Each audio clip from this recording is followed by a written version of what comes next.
ರೀಸೆಂಟಾಗಿ 1 ಇಯರಿಂದ ಮಾತ್ರ ಇಲ್ಲಿ ಕೃಷ್ಣ ಭಕ್ತಿನಲ್ಲಿ ಸೇರ್ಕೊಂಡಿರೋದು, ಮತ್ತೆ ಈ ಜಪ ಮತ್ತೆ ಇದು ಎಲ್ಲನೂ ಮಾಡ್ತಾ ಇರೋದು. ಹಂಗಾಗಿ ಗುರುಗಳ ಬಗ್ಗೆ ಮಾತಾಡೋದಕ್ಕೆ ತುಂಬಾ ಹೆಮ್ಮೆ ಅನಿಸುತ್ತೆ. ಗುರು ಅಂದ್ರೆ ಎಲ್ಲರ ಜೀವನದಲ್ಲೂ ಒಬ್ರು ಗುರು ಇರಲೇಬೇಕು. ನಮ್ಗೆ ತುಂಬಾ ಏನು ಗೊತ್ತಾಗಿರಲ್ಲ, ಬರೀ ಅಂಧಕಾರದಲ್ಲಿ ಇರ್ತೀವಿ. ಅಂಥದ್ನ ನಮ್ಗೆ ಎಲ್ಲಾನು ಬಿಟ್ಟು ನಮ್ಮನ್ನ ಒಳ್ಳೆ ದಾರಿಗೆ ಸೇರಿಸೋಕೆ ಗುರು. ಅಂಥದ್ರಲ್ಲಿ ಗುರು ಮಹಾರಾಜ್ ಬಗ್ಗೆ ಒಂದು ಸಣ್ಣದಾಗಿ ಯಾರೋ ಸೀನಿಯರ್ ಡಿವೋಟೀಸ್ ಒಂದು ಹುದ್ದೆ ಹೇಳಿದ್ರು, ಕತೆ ಹೇಳಿದ್ರು. ಅದನ್ನ ನಾನು ಇವತ್ತು ಮುಂದೆ ಹೇಳ್ತೀನಿ. ಒಬ್ರು ಗುರು ಮಹಾರಾಜ್ನ ನೋಡೋದಕ್ಕೆ ಒಂದು ಇಸ್ಕಾನ್ಗೆ ಬಂದಿರ್ತಾರೆ. ಅವರು ಟೀಚಿಂಗ್ ಮಾಡ್ತಾ ಇರ್ತಾರೆ. ಅವ್ರಿಗೆ ಇಷ್ಟ ಅಂತ ಹೇಳ್ಬಿಟ್ಟು ಅವ್ರು ಸಮಾಸ ಮಾಡ್ಕೊಂಡು ಬಂದಿರ್ತಾರೆ. ಅವಾಗ ಅವ್ರಿಗೆ ಕೊಡಕ್ ಆಗದೇ ಇಲ್ಲ ಅದನ್ನ. ಪಾಪ ಅವರು ತುಂಬಾ ಆಸೆಯಿಂದ ತಗೊಂಡ್ಬಂದಿರ್ತಾರೆ. ಇವರು ಅವ್ರನ್ನ ಮೀಟ್ ಮಾಡೋದ್ರೊಳಗಡೆ ಗುರು ಮಹಾರಾಜ್ ಹೊಡ್ಕೊಂಡಿರ್ತಾರೆ. ಆಗ ಅವ್ರಿಗೆ ತುಂಬಾ ಬೇಜಾರಾಗುತ್ತೆ. ಅಯ್ಯೋ ನಾನು ತುಂಬಾ ಇಷ್ಟಪಟ್ಟು ಸಮಾಸ ಮಾಡ್ಕೊಂಡು ಬಂದಿದ್ದೆ, ಗುರು ಮಹಾರಾಜ್ಗೆ ಇವಾಗ ಕೊಡಕ್ಕಾಗಿಲ್ಲಲ್ಲ ಅಂತ ಅಂದ್ಬಿಟ್ಟು. ಮತ್ತೆ ಅಲ್ಲಿರೋರ್ನ ಯಾರೋ ಒಬ್ಬರನ್ನ ಸೀನಿಯರ್ ಡಿವೋಟೀಸ್ ನ ಕೇಳ್ತಾರೆ, ಏನ್ ಮಾಡೋದು, ಸಮಾಸ ತುಂಬಾ ಪ್ರೀತಿಯಿಂದ ಮಾಡ್ಕೊಂಡು ಬಂದಿದೆ, ಕೊಡಕ್ಕಾಗಿಲ್ಲಲ್ಲ ಅಂತ ಅಂದ್ಬಿಟ್ಟು. ಅವ್ರಂತಾರೆ ಅವ್ರ ಫೋಟೋ ಇದ್ರೆ ಫೋಟೋದ ಮುಂದೆ ನೀವು ಆಫರಿಂಗ್ ಮಾಡಿ, ಅದು ಅವ್ರು ತಲುಪುತ್ತೆ ಅಂತ ಹೇಳ್ತಾರೆ. ಸರಿ ಅಂತ ಅಂದ್ಬಿಟ್ಟು ಅವ್ರ ಮನೆಗೆ ಬಂದು ಸಮೋಸನ ಗುರು ಮಹಾರಾಜ್ ಫೋಟೋ ಮುಂದೆ ಆಫರಿಂಗ್ ಮಾಡ್ತಾರೆ. ಆಮೇಲೆ ಮತ್ತೆ ಅದೇ ತರ ಇನ್ನೊಂದು ಅವಕಾಶ ಸಿಗುತ್ತೆ ಅವ್ರಿಗೆ ಗುರು ಮಹಾರಾಜ್ ನೋಡೋದಕ್ಕೆ. ಆಗ ಮತ್ತೆ ಅವರು ಅದೇ ತರ ಸಮೋಸನ ತಗೊಂಡು ಹೋಗ್ತಾರೆ. ಆಮೇಲೆ ಲಾಸ್ಟ್ ಅಲ್ಲಿ ಗುರು ಮಹಾರಾಜು ಎಲ್ಲಾರು ಕುತ್ಕೊಂಡಿರ್ಬೇಕಾದ್ರೆ ಯಾರೋ ಒಬ್ರು ಭಕ್ತರ ಕಡೆಯಿಂದ ಅದನ್ನ ಸಮೋಸನ ಅವ್ರಿಗೆ ತಲುಪಿಸ್ತಾರೆ. ಆಗ ಗುರು ಮಹಾರಾಜು ಅದನ್ನ ತಿಂತಾರೆ. ತಿನ್ಬಿಟ್ಟು ಹೇಳ್ತಾರೆ, ಮೊದ್ಲು ಇಟ್ಟಿದ್ದಲ್ಲ ಆ ತರ ಸಮೋಸ ರುಚಿಯಾಗಿಲ್ಲ, ಆ ಮೊದ್ಲು ಇಟ್ಟಿದ್ದಲ್ಲ ಅದು ಸಮೋಸ ತುಂಬಾ ರುಚಿಯಾಗಿತ್ತು ಅಂತ ಅಂದ್ಬಿಟ್ಟು. ಅವಾಗ ಅವ್ರಿಗೆ ಅನ್ಸುತ್ತೆ, ಅಂದ್ರೆ ನಾವು ಏನೇ ಮಾಡಿದ್ರು ಗುರು ಮಹಾರಾಜ್ಗೆ ಎಲ್ಲ ಚೆನ್ನಾಗಿ ಗೊತ್ತಾಗುತ್ತೆ. ಯಾಕಂದ್ರೆ ಅವರು ಪ್ರತಿ ಒಂದು ಜಾಗದಲ್ಲೂ ಇರ್ತಾರೆ, ಎಲ್ಲರ ಮನಸ್ಸಲ್ಲೂ ಇರ್ತಾರೆ. ಅವ್ರಿಗೆ ನಾವ್ ಏನ್ ಅನ್ಕೊಂಡ್ರು ಗೊತ್ತಾಗುತ್ತೆ. ನಾನು ಕುಂಭಕೋಣಂಗೆ ಹೋಗೋಕ್ಕಿಂತ ಮುಂಚಿತವಾಗಿ ದಿನ ಅವ್ರ ಹತ್ರ ಕೇಳ್ಕೊತಾ ಇದ್ದೆ. ಎಲ್ಲಾರು ಸೀನಿಯರ್ ಡಿವೋಟೀಸ್ ಎಲ್ಲ ನೋಡಿದ್ದಾರೆ, ನಿಮ್ ಆಶೀರ್ವಾದ ಪಡ್ಕೊಂಡವ್ರೆ, ನಮಗೂ ಆ ತರ ಅವಕಾಶ ಸಿಗುತ್ತಾ? ಅದನ್ನ ದಿನ ನೈಟ್ ಮಾಡ್ಕೋಬೇಕಾದ್ರೆ ಒಂದೇ ಒಂದ್ಸತಿ ನೀವು ನೋಡ್ಬೇಕು, ನಿಮ್ ಹತ್ರ ಒಂದ್ಸತಿ ಬ್ಲೆಸ್ಸಿಂಗ್ ತಗೋಬೇಕು ಅಂತ ನಾನು ಕೇಳ್ಕೊತಾನಿದ್ದೆ. ಅದು ಎಷ್ಟು ಬೇಗ ಬಂದ್ಬಿಡ್ತು ಅಂದ್ರೆ ಅವರು ನಮ್ಮ ಸೀನಿಯರ್ ಡಿವೋಟೀಸ್ ಅಲ್ಲೇ ಹೇಳಿದ್ರು, ಈ ತರ ಕುಂಭಕೋಣಂಗೆ ಗುರು ಮಹಾರಾಜ್ ಬರ್ತಿದ್ದಾರೆ, ಎಲ್ಲಾರು ನೋಡಕ್ ಹೋಗ್ಬೇಕು ಅಂತ ಅಂದ್ಬಿಟ್ಟು. ಆಗ ಅಲ್ಲಿ ನೋಡಕ್ ಹೋದಾಗ ಅವ್ರೆಲ್ಲ ಟೀಚಿಂಗ್ ಎಲ್ಲ ಕೇಳಿದ್ವಿ, ಎಲ್ಲಾರು ಬ್ಲೆಸ್ ಮಾಡಿದ್ರು. ಮತ್ತೆ ನಾವು ಅವ್ರ ಹತ್ರ ಆಶೀರ್ವಾದ ಪಡ್ಕೋಬೇಕು ಅಂದ್ಬಿಟ್ಟು ತುಂಬಾ ಪ್ರಯತ್ನ ಪಡ್ತಾ ಇದ್ವಿ.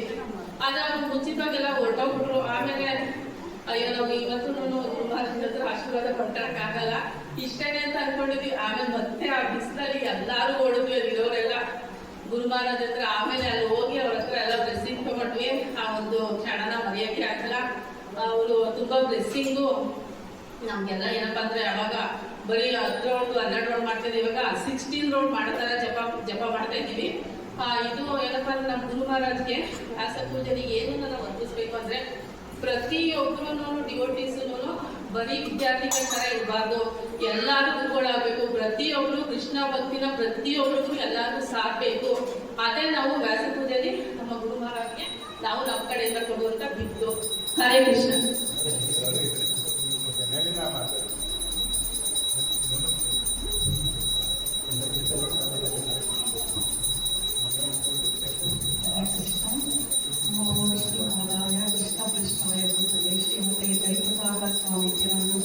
ನಮ್ಮ ಆಚಾರ್ಯ ಪದ ನಿತ್ಯ ಜಯ ಶ್ರೀ ಕೃಷ್ಣ ಪ್ರಭು ನಿತ್ಯಾನಂದ ಶ್ರೀ ಅದ್ವೈತ ಗದಾಧರ ಶ್ರೀ ವಾಸಂತಿ ಗೌರ ಭಕ್ತರಿಂದ. ಹರೇ ಕೃಷ್ಣ. ಓಂ ಅಜ್ಞಾನಸ್ಯ ಜ್ಞಾನಂದನಾಶಾಯ ಚಕ್ಷುರುಮಿತಂಧೇನ ಮೂಕಂ ಕರೋತಿ ವಾಚಲಂ ಭಂಗಂ ಲಂಘಯತೆ ಗಿರಿಂ ಯತ್ಕೃಪಾದಂ ಅಹಂ ವಂದೇ ಶ್ರೀ ಗುರು ದೀನಕಾರಣಂ ಪರಮಾನಂದ ಮಾಧವಂ ಶ್ರೀ ಚೈತನ್ಯ ಈಶ್ವರಂ. ಓಂ ತತ್ಸತ್. ನಾನು ಗುರುಗಳ ಬಗ್ಗೆ ಮಾತಾಡೋಕ್ಕೆ ನಾನು ಅರ್ಹತೆ ಇಲ್ಲ, ಆದರೆ ತುಂಬ ಗುರುಗಳು ಬರ್ತಿದ್ರು. ಅವರು ಯಾವ ಥರ ಕರುಣಾ ಸಾಗರ ಅಂದರೆ ಸಾಗರಕ್ಕಿಂತ ದೊಡ್ಡದಾಗಿದೆ ಅವ್ರ ಹೃದಯ ಆಗಿರ್ಬೋದು. ಅವರು ಎಷ್ಟು ದಯಾಳು ಅಂದರೆ ನಮ್ಮಲ್ಲಿ ತುಂಬ ನಮ್ಮನೇಲೆ ನಡೆದಿದ್ದ ಘಟನೆ ಅಂದರೆ, ನಾವೇನೇ ಗುರು ಮಹಾರಾಜ್ ಹತ್ರ ಪ್ರಾರ್ಥನೆ ಮಾಡ್ಕೊಂಡಾಗ ಗುರು ಮಹಾರಾಜ್ ಅದನ್ನು ಸ್ವೀಕರಿಸ್ತಾರೆ. ಬಟ್ ಅದಕ್ಕೆ ನಮ್ಗೆ ಮಾರ್ಗನೂ ಕೊಡ್ತಾರೆ. ಬಟ್ ನಾವು ನವದ್ವೀಪ ಮಂಡಲಕ್ಕೆ ಯಾತ್ರೆಗೆ ಹೋಗಿದ್ವಿ. ಯಾತ್ರೆಗೆ ಹೋದಾಗ ಗುರು ಮಹಾರಾಜರು ಅವ್ರಿಗೆ ತುಂಬ ಆರೋಗ್ಯ ಕಾರಣ ಆಗಿರೋದ್ರಿಂದ ಬರಲ್ಲ ಅಂತ ಹೇಳಿದ್ರು. ಆದರೆ ಗುರು ಮಹಾರಾಜರು ನಮ್ಮಂಥ ಆತ್ಮಗಳಿಗೆ ಮುಕ್ತಿ ಮಾಡೋದಕ್ಕೋಸ್ಕರ ಗುರು ಮಹಾರಾಜ್ ಒಂದು 5 ಸರಿ ದರ್ಶನ ಕೊಟ್ಟರು. ಅಂದರೆ ಇವತ್ತು ಬರ್ತಾರೆ ಅಂತ ಬಂದು ಪ್ರತಿ ದಿವಸ ನಮಗೆ ದರ್ಶನ ಕೊಟ್ಟರು. ನಾವು 10 ದಿವಸ ಅಲ್ಲಿ ಯಾತ್ರೆ ಮಾಡಿದ್ವಿ. ಯಾತ್ರೆ ಮಾಡಿದಾಗ ಅವರು ಕ್ಲಾಸ್ ಕೊಡೋರು, ಆ ಕ್ಲಾಸ್ನ ನಾವು ಆನ್ಲೈನಲ್ಲಿ ಕೇಳಿದ್ವಿ. 2 ದಿವಸ ಲೈವಲ್ಲಿ ಅಂದರೆ ಡೈರೆಕ್ಟಾಗಿ ಅಲ್ಲಿ ಕ್ಲಾಸ್ ಅವ್ರನ್ನ ಕೇಳಿದ್ವಿ. ಬಟ್ ನಾವು ಮನಸ್ಸಲ್ಲಿ ಅಂದ್ಕೊಂಡಿದ್ದು ನಾವು ಗುರುಗಳನ್ನ ಭೇಟಿ ಮಾಡಬೇಕು ಅಂತ ನಮ್ಮ ಮನೆಯವರು ತುಂಬ ಇದು ಮಾಡ್ಕೊಂಡ್ರು. ಆದರೆ ಅಲ್ಲಿ ಇರೋರು ಬಿಡಲಿಲ್ಲ. ಯಾಕೆ ಅಂದರೆ ನಮ್ಮಂಥ ಜನ ಸಾವಿರಾರು ಜನ ಇದ್ರಲ್ಲಿ, ಅದರಿಂದ ಅವ್ರಿಗೆ ಆರೋಗ್ಯ ಸಮಸ್ಯೆ ಇದೆ, ಬಿಡಲ್ಲ ಅಂತ ಹೇಳಿದ್ರು. ಆದರೆ ನಾವು ಮನಸ್ಸಲ್ಲಿ ಪ್ರಯತ್ನ ಮಾಡ್ಕೊಂಡು ನಿಂತಿದ್ದಕ್ಕೆ ನಮಗೆ ನೆಕ್ಸ್ಟ್ ಡೇ ಗುರು ಮಹಾರಾಜ್ ಪಕ್ಕದಲ್ಲಿ ನಮಗೆ ಅದು ಯಾವ ಥರ ಅಂದರೆ ಹೇಳೋಕ್ಕಾಗಲ್ಲ. ಗುರು ಮಹಾರಾಜ್ ಬರ್ಬೇಕಾದ್ರೆ ಒಂದು ಇದನ್ನ ಮಾಡ್ತಾರೆ, ಗುರುಧ್ವನಿ ಅಂತಾರೆ. ಹಂಗಂದಾಗ ನಮಗೆ ಅಲ್ಲಿ ಮಾಯಾಪುರದಲ್ಲಿ ಹೋದಾಗ ಗೊತ್ತಿತ್ತು. ಗುರುಧ್ವನಿ ಅಂದರೆ ತುಂಬ ಇಷ್ಟ ನಮ್ಮ ಗುರು ಮಹಾರಾಜ್ಗೆ. ಅದು ಅವ್ರು ಪ್ರೇಯರ್ ಮಾಡ್ಬೇಕಾದ್ರೆ ಅವ್ರು ಗುರುಧ್ವನಿ ಪ್ರೇಯರ್ ಮಾಡಿದ್ರೆ ಮಾತ್ರ ಅವ್ರಿಗೆ ತುಂಬ ಖುಷಿ ಆಗುತ್ತಂತೆ. ನನಗೆ ಹೇಳಿದ್ರು, ಒಬ್ಬರು ಒಬ್ಬರು ಸನ್ಯಾಸಿಗೆ ಕೊಟ್ಟು ಹೇಳಿದ್ರು, ಮಾತಾಜಿ ನೀವು ಮಾಡೋದು ಟ್ರೈ ಮಾಡಿ ಅಂತ. ಬಟ್ ನಾವಲ್ಲಿ ಇದನ್ನ ಮಾಡ್ಬೇಕಾದ್ರೆ ನಮಗೆ ದ್ವಾದ್ವೀಪ ಮಂಡಲದಲ್ಲಿ ಇದು ಪರಿಕ್ರಮ ಮಾಡಬೇಕಾದ್ರೆ ನಡ್ಕೊಂಡು ಹೋಗ್ತಾ ಇರ್ಬೇಕಾದ್ರೆ ಅಲ್ಲಿನ ಮುಗ್ಧಾತ್ಮ ಜನಗಳಿಗೆ ಪ್ರಚಾರ ಮಾಡಿ ಅಂತ ನಮ್ಗೆ ಹೇಳಿದ್ರು. ಮತ್ತೆ ಪ್ರಸಾದ ವಿನಿಯೋಗ ಮಾಡಿ ಅಂತ ಅವ್ರ ಶಿಷ್ಯರು ನಮ್ಗೆ ಹೇಳಿದ್ರು. ಬಟ್ ನಾವು ಅದೇ ಥರ ನಾವು ಪ್ರಸಾದ ಎಲ್ಲ ತಗೊಂಡು ಬುಕ್ಕೆಲ್ಲ ತಗೊಂಡು ಕೊಡಕ್ಕೆ ಹೋಗ್ತಿದ್ವಿ. ಅಲ್ಲಿ ಉಳುಧ್ವನಿ ಅಂತಿದ ತಕ್ಷಣ ಎಲ್ಲರೂ ಮಾಡೋರು, ನಾನು ಕೂಡ ಅವ್ರು ಮಾಡಿದೆ. ಯಾವ ಥರ ಬಂತು ಅಂದರೆ ನನಗೆ ಗೊತ್ತಿಲ್ಲ. ಉಳುಧ್ವನಿ ತೋರಿಸ್ತೀನಿ ಈಗ.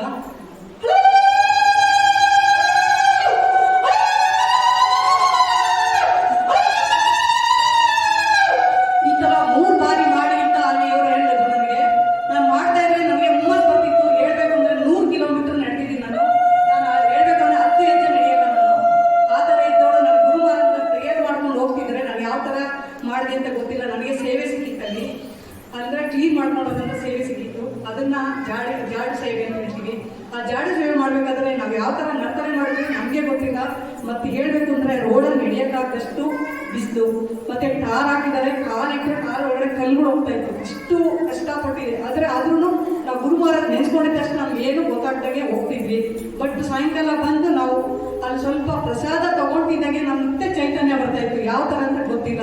2 ಗಂಟೆಗೆ ಎದ್ದೋಗ್ತಿದ್ವಿ, ಮತ್ತೆ ಮನೆಗೆ ಕೊಂಡಾಗ 10:30 ಆಗ್ತಿತ್ತು. ಬೆಳಗ್ಗೆ ಎಲ್ಲ ಓಡಾಡ್ತಿದ್ವಿ, ಮತ್ತೆ ಕ್ಲಾಸ್ ಕೇಳ್ತಿದ್ವಿ. ಅಂದ್ರೆ ತುಂಬಾ ಅಂದ್ರೆ ಅವ್ರು ಹೇಳೋದೇನಂದ್ರೆ ಪ್ರಚಾರ ಮಾಡಿ. ಗುರು ಮಹಾರಾಜ್ ಯಾವಾಗಲೂ ಅದೇ, ಮೊನ್ನೆ ಕ್ಲಾಸ್ಗೂ ಕೂಡ ಅದೇ ಹೇಳಿದವರು, ನೀವೇನೇನು ಹೇಳ್ತೀರಾ ಅದನ್ನ ನೀವು ಇನ್ನೊಬ್ರು ತಿಳಿಸಿ, ನೀವು ಪ್ರಯತ್ನ ಪಡಿ. ಎಲ್ಲ ಗುರು ಆಗ್ತಾ ತಿಳ್ಕೊಬೇಡಿ, ನಿಮ್ಗೆ ಏನು ಗೊತ್ತಿರುತ್ತೋ ಅದನ್ನ ಮಾತ್ರ ಹೇಳಿ, ಅದು ಸಾಧ್ಯ ಅಂತ ಹೇಳಿದ್ರು. ಅಂದರೆ ಅವ್ರ ಬಗ್ಗೆ ಮಾತಾಡೋಕ್ಕೆ ಹೊಡ್ಸ್ಕೊಳ್ಳೋದಿಲ್ಲ. ತುಂಬ ಕರುಣಾಶಾಲಿ, ಕರುಣಾ ಸಾಗರನೂ ಕಡಿಮೆನೇ ಆಗುತ್ತೆ. ನಾವು ಪ್ರತಿನಿಧಿ ಆಗಿರೋದ್ರಿಂದ ನಾವು ಗುರುಗಳಿಗೆ ಶರಣಾದರೆ ಭಗವಂತನ ಧಾಮಕ್ಕೆ ಹೋಗೋಕ್ಕೆ ನಮಗೆ ದಾರಿ ಸಿಗುತ್ತೆ. ಹರೇ ಕೃಷ್ಣ. ಎಲ್ಲ ಭಕ್ತರು ಸಹಿಸ್ಕೊಂಡ್ಬಿಟ್ಟಿದ್ದಾರೆ. ಸಾಕ್ಷಾತ್ ಸಮಸ್ತ ಶಾಸ್ತ್ರ ಇದೆ. ಸೊ ಎಲ್ಲ ಶಾಸ್ತ್ರಗಳು ಹೇಳುತ್ತೆ ಗುರುಗಳೇ ಸ್ವಯಂ ಭಗವಂತ ಅಂತ. ಸೊ ಭಗವಂತನ ಅನುಗ್ರಹ ಬೆಂಗಳೂರು ಮೇಲೆ ಬಿದ್ದಿದೆ. ಯಾಕೆ ಅಂತ ಹೇಳಿದ್ರೆ ಮಹಾರಾಜ್ ಹೇಳಿದರೆ, ಪ್ರಪಂಚದಲ್ಲೇ ಬೆಂಗಳೂರು ಮೊದಲ ಕೃಷ್ಣ ಪ್ರಜ್ಞಾ ನಗರ ಆಗಬೇಕು ಅಂತ. ಬರೀ ದೃಷ್ಟಿ ಬಂದ್ರೆ ಏನಾಗುತ್ತೆ ಹಾಗೆ ಆಗುತ್ತೆ, ಅದರಲ್ಲಿ ಏನು ಡೌಟೇ ಇಲ್ಲ. ಸೊ ಇವಾಗ ಶ್ರೀರಾಮಚಂದ್ರ ಬಂದ್ರು, ಸೇತುವೆ ಕಟ್ಬೇಕಂತ ಹೇಳಿದ್ರೆ ವಾನರ ಸೇನೆ ಏನಾದ್ರು ಬೇಕಾಗಿತ್ತ? ಬೇಕಾಗಿಲ್ಲ. ಆಕ್ಚುಲಿ ಭಗವಂತ ಇಚ್ಛೆ ಪಡ್ರೆ ಆಗೋಗ್ತಾ ಇತ್ತು. ಬಟ್ ಅಷ್ಟೊಂದು ವಾನರರೆಲ್ಲರೂ ಇಟ್ಕೊಂಡು ಭಗವಂತ ಲೀಲೆ ಮಾಡಿದ್ರು. ಯಾಕೆ ಅಂತ ಹೇಳಿದ್ರೆ ಅವ್ರಿಗೆಲ್ಲರೂ ಮುಕ್ತಿ ಕೊಡ್ಬೇಕಂತ. ಸೊ ಹಾಗಾಗಿ ನಮ್ಗೆ ಬೆಂಗಳೂರು ಕೃಷ್ಣ ಕಾನ್ಸೆಪ್ಟ್ ಸಿಟಿ ಹಾಗೆ ಆಗುತ್ತೆ.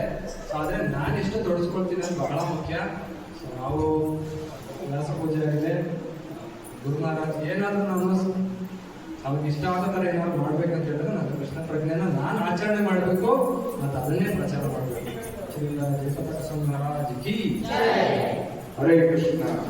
ಓಕೆ, ಫಸ್ಟ್ ಪುಷ್ಪಾಂಜಲಿ ಆಗುತ್ತೆ, ಆಮೇಲೆ ಆರತಿ ಆಗುತ್ತೆ, ನಂತರ ಎಲ್ಲರಿಗೂ ನಮೋ ವಿಷ್ಣುಪಾದಾಯ